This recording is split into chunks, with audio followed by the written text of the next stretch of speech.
pemirsa MPGI TV dimanapun Anda berada, kembali lagi bersama S. Absol di sini sedang bertemu dengan perwakilan dari Kepala Kemenak Kabupaten Garut. Ya, kita akan bincang-bincang sejenak terkait kasus yang sebelumnya sudah viral di beberapa puluh media online ya. Nah, dan kita sekarang akan ngobrol-ngobrol ringan saja dengan Pak Kasibinmas terkait persoalan tersebut. Pak Kasih, kemarin kan sudah 3 kali, yang terakhir itu malah viral di puluhan media online, di puluhan media online terkait adanya surat keterangan yang diterbitkan oleh desa terkait tercatat atau tidaknya seseorang pernikahannya. Iya. Jadi menurut sepengetahuan Pak Kasih saja, apakah desa itu lembaga atau instansi yang berwenang mengeluarkan surat keterangan tersebut, Pak? Nih, tolong dijelaskan, Pak. Terima kasih. Pada prinsipnya kan desa itu menangani semua kebutuhan masyarakat, tetapi nanti disesuaikan dengan tupoksi yang ada di daerah. Ya. Mungkin dari desa itu bisa surat pengantar, bisa surat keterangan berdasarkan pengakuan dari yang bersangkutan kan. Diawali dari RT RW. Ya. Kalau pernikahan otomatis dari kepala desa akan disuruhnya ke KUA dengan membawa persyaratan. Ya, kalau masalah KTP otomatis ya ke camat, itu sesuai tupoksinya lah, tupoksinya. Ya.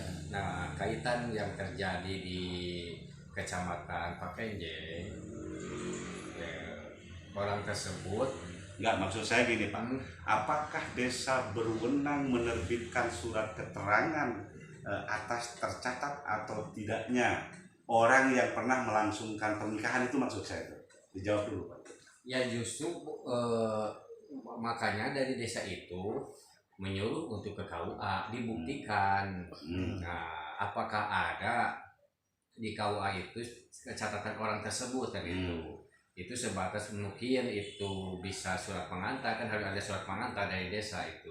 Ya. Jadi bukan kewenangan kalau desa kan segala hal ada di desa, kebutuhan masyarakat sebelum ke tingkat kecamatan dari desa dulu kan. Nah, ini kan gini, Pak, akhirnya singkat cerita nih, orang ini tercatat pernikahannya ya. Orang ini tercatat pernikahannya di buku register ada, terus di buku nikahnya juga ada. Nah, terus desa menyatakan bahwa orang itu tidak tercatat. Nah, kalau cuman keterangan itu diplesetkan dengan tahun saja, lah terus apakah pegawai KUA ini tidak serta-merta mengcross check apakah di tahun 2009, apakah di tahun 2011 umpamanya. Ini kan harusnya di cross check berdasarkan data yang ada. Kan sistemnya sudah ada tuh, Pak. Kalau umpamanya dari abjad itu nanti akan keluar semua, ya kan? Nah, apakah sistem ini sudah dimiliki oleh tiap-tiap KUA yang ada di Kabupaten Garut? Kalau SIMKA itu adanya mulai dari 2010. Dari 2010, Pak. Ya, SIMKA itu. Ya. Kalau sebelum itu masih manual, jadi kita cari manual yang ada di CPN yang register. Ya. Kalau sekarang sudah mulai pihak kami menyuruh ke kawan-kawan untuk yang masih manual supaya dimasukkan ke bukan ke laptop lah, supaya gampang mencarinya misalkan gitu kan. Nah, kalau SIMKA itu tidak bisa dimasukkan sekarang. Ya. Jadi SIMKA itu baru berjalan dari 2010. 2011 ke sini berarti sudah bisa dipakai aplikasi itu, Pak ya. Enggak, maksudnya nyarinya gampang. Ya, tidak berdasarkan abjad ya. Berdasarkan abjad gitu, nyarinya gampang. Nah, ini Pak, seiring dengan adanya kasus yang seperti ini nih, dari pihak Kemenak himbauan apa terhadap pegawainya di bawah itu di tingkat KUA agar hal-hal semacam ini tidak terjadi lagi. Maksudnya kayak penandatanganan itu kan tadinya langsung pakai atas nama, kewenangannya seperti apa gitu Jadi maksudnya. kami kan sudah sampaikan, maksudnya bukan karena ada ini. Kalau ada surat keterangan dari desa harus diganti oleh KUA karena kita kan instansi resmi, ada maunya diganti KUA. Hanya yang dari desa itu dipakai dasar, betul. dipakai dasar surat, berdasarkan surat ada registrasi ya Pak. Nah, kalau kemungkinan ya kan kalau yang tidak tercatat otomatis tidak ada dalam register. Kalau yang tercatat otomatis kita dikasihkan registernya dilegalisir kan gitu. Walaupun misalnya dalam waktu juga Pak Haji, misalnya gini dari desa datang ke sini, misalnya mau dicari, nggak usah buru-buru, mau 1 hari, mau 2 hari kan gitu ya. Yang penting ada kejelasan gitu maksudnya. Ada kejelasan.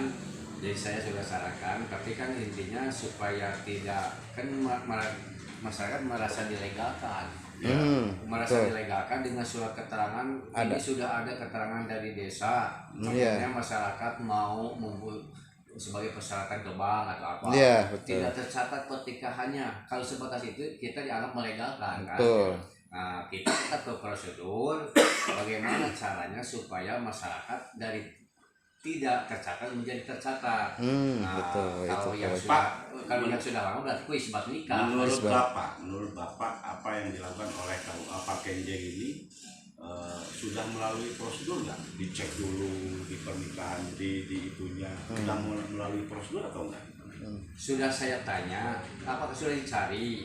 Tahun 2010 sudah. 2010. Nah, ternyata karena pihak suaminya memposting bahwa ada surat nikah baru dicari di 2011 ada gitu. Kok keterangannya nggak dirubah jadi keterangan dari kamu apa? Yang 2011 itu udah. Yang 2011 sudah di kopnya dari KUA. Oh, itu diberikan ke siapa itu? Gak tahu itu sama kepala KUA-nya. Oh gitu ya. Sama kepala KUA-nya Pak Haji Musli. Ya, jadi dia bikin lagi surat keterangan menggunakan kop KUA tapi 2011. Iya, yang ada itu sesudah tahu masalah gitu kan. Sesudah tahu ada persoalan ini, Pak. Ada persoalan yang bukan persoalan. Sesudah tahu bahwa pihak suaminya minta mempostingkan surat nikah. Gitu ya. Tapi awalnya dulu, maaf tambahan nih Pak Kasih ya. Ketika si pemohon itu kan datang ke kantor KUA gitu kan, itu jelas ditanya dulu tentang apa yang bisa dibantu biasanya kan gitu. Nah, apakah si petugas itu tidak menanyakan ibu betul enggak waktu itu pernikahannya tidak tercatat kan gitu. Padahal waktu itu kan si kop suratnya nggak diganti. Itu padahal kalau nanya begitu, nah di situ bakal jelas Pak kebohongannya kan gitu. Nah itu perlu juga diketahui oleh Pak Kasih bahwa sekdesnya itu sendiri itu keponakan Ibu Pupu. Tahu, bahkan nyaksikan lagi menikahnya, dapat buku nikahnya, tahu Pak sekdesnya itu. Kok iya betul, cuman kan makanya kita judulnya ada permupakatan jahatnya kan gitu. Nah, ketika si sekdesnya itu keponakannya pemohon itu tahu lagi nyaksikannya menikahkannya itu buku nikah kan gitu. Nah sehingga dia buat suratnya itu lingkarannya itu ya gitu Pak. Di depan Pak agar tidak terjadi seperti gitu ini himbauan dari Kemenag Kabupaten Garut terhadap pegawai yang ada di KUA yang tersebar di 42 kecamatan di Kabupaten Garut ini seperti apa Pak? Ya harus lebih hati-hati, jangan terlalu percaya terhadap pengakuan kan. Kita cari dulu lah datanya 1 tahun 2 tahun baik ke depan ke belakang gitu. Takut ada contohnya kalau Desember 2022 kemungkinan karena sistem bisa naiknya tercatat 2011 awal kan gitu. Betul. setelah dikasihkan. Ya, terima kasih pemirsa. Begitulah bincang-bincang singkat kami dengan Kasih Binmas Kemenang Kabupaten Garut.